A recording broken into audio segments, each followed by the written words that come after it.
and represent the country in the Olympics. And I'm not as familiar as we'd like to be with the China officiating program and how it's going in China, but this is a very important part of our program, so the coaching and officials as well as the players. Those are just the numbers. We said 18% being female coaches.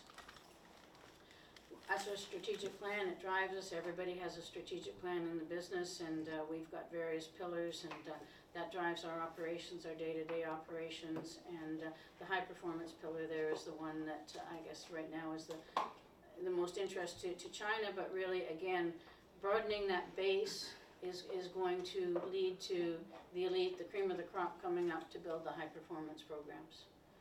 So that was the concise program. We wanted to just give you a brief overview. Good.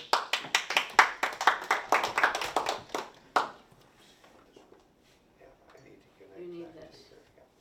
No, that's too right over. Pardon? That one too straight up. It's just that one.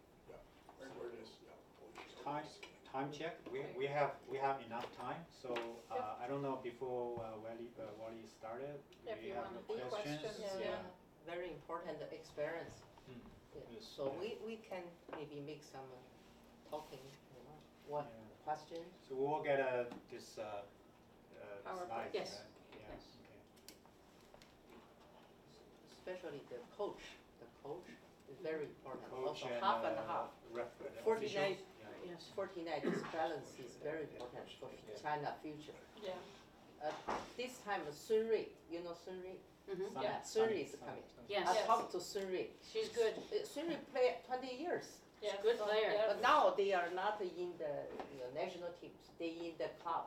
That's right. Yeah. So club now team. he's Okay. still want to be, Mhm. go up. So he talked to me. So Yeah. that's why I think in China also we need training for the coach. Yes. From the Yes. outside the coach.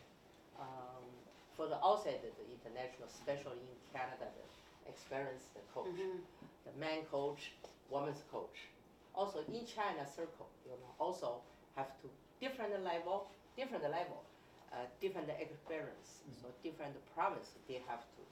That's I think is Mr. Si's very important job. Now he did a very good job to China.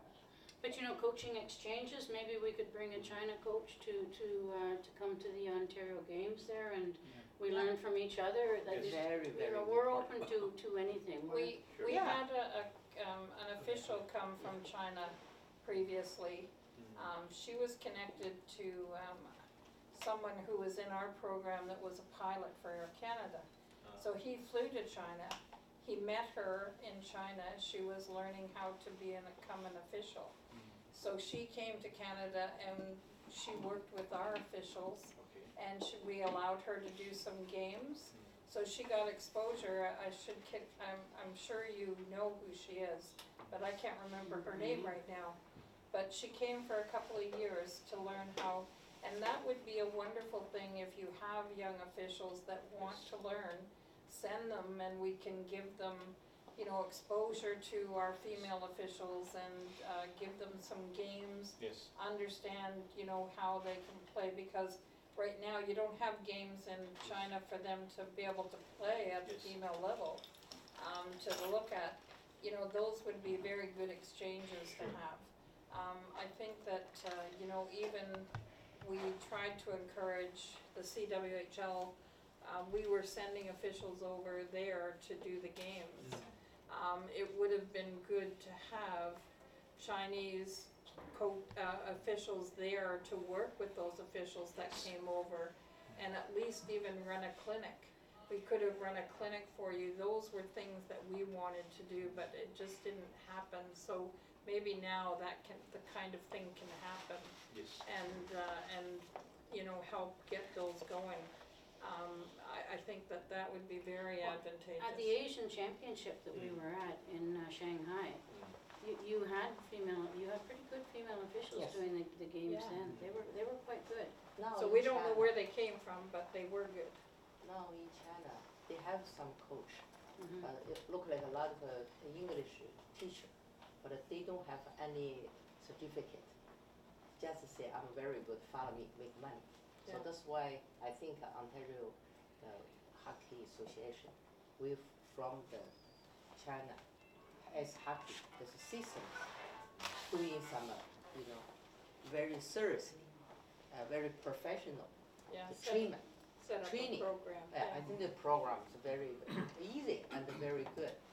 Even understanding how different it is to approach a female coach, especially when you're used to the male side, and how men will come forward because men are very confident and accept that they're good at something, where women don't do that, and you have to be very encouraging. Even here, we have to encourage our national team players to come forward. They don't think they're good enough, and it takes a lot to make women jump in and take a leading role. And those are things that, we'll be able to share with you as well, and how to get more women involved. Yes, I totally agree with one of your proposals. Because the system here, including the athletes, the officials, administrators, as well as the coaches, and also referees, I think we have many experience, and we can just send those guys come here to study, and maybe short term, 3 months, or during the competition seasons. We can. It's just we have to practice. You have to in the game. That's right, yeah, you gotta have You games. cannot only in the classroom just to watch and listen. That's the basic knowledge, but you have to practice. Same as that, you have to compete. That's right, Yes. Then you get absolutely. your own experience. And That's when really important. we Yes. have our provincials, we have about 12,000 players that Yes. come in on a weekend. And we could bring some referees into that as well. Well, even organizers, it might be a good idea next year at our provincial championships Yes. to send some of the people who will run the facility for the Yes. Olympics. Yes. Because even learning how a tournament runs Yes. and what kind of things are needed would be a good experience. I know we did that with Ireland, because they don't run events, so they sent somebody from their office over, and she worked. We gave her a job all weekend to work at our provincials, and she understood then what she needed to do when she went back to her country, when they were running an event, and be able to organize better and that. So I think that would be a wonderful experience for you, for administrators as well. Sure. Agree. So yeah, besides the systems, technology, I think we also can learn hockey is about the culture, right? So the Canadian hockey culture. So it's when we have people here into the game, they not only learn, how to run things, and they also get an atmosphere of Yeah. how people love, to play hockey, and how like parents and all the How they become entire involved, yes. community, involved and so on. So that's big influence, because sometimes there's wrong impression. People may think, parents, for example, they think, oh, hockey is fighting. So that's the wrong impression. right. So that's another thing about culture of Yeah, hockey. absolutely. And Wally is one of the best minds in this game, so we're so thrilled that he is available to come and join. Okay, ready? I'm ready. Okay, go ahead. First, before I get to the presentation,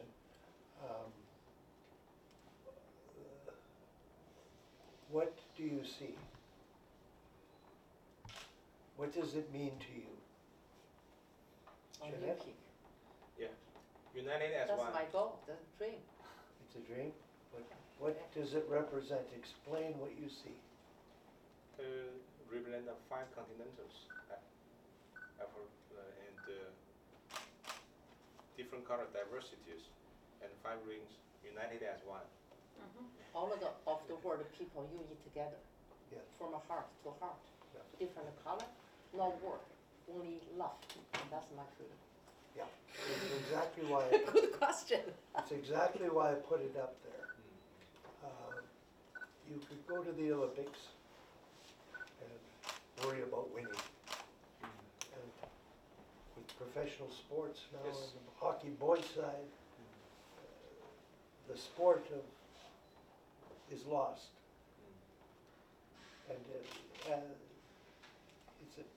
traditionally, the purpose of the Olympics is the countries coming together. It's for the world, Yes. world peace. Yes. And I think if you go there understanding what they represent and know why you are going and know what this represents, it's so easy to worry about winning and losing. So you must have an idea of winning as being the best you can be.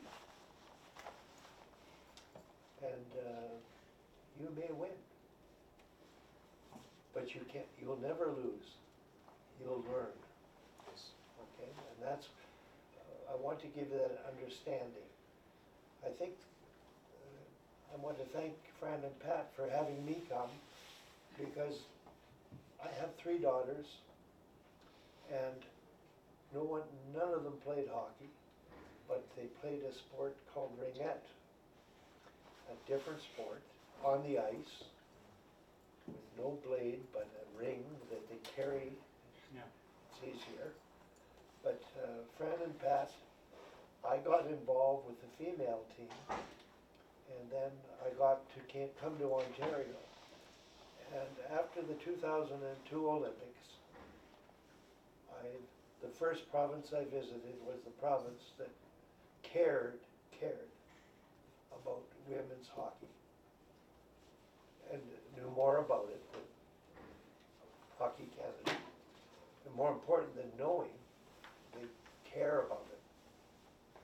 And when you are in China, number one, care about hockey.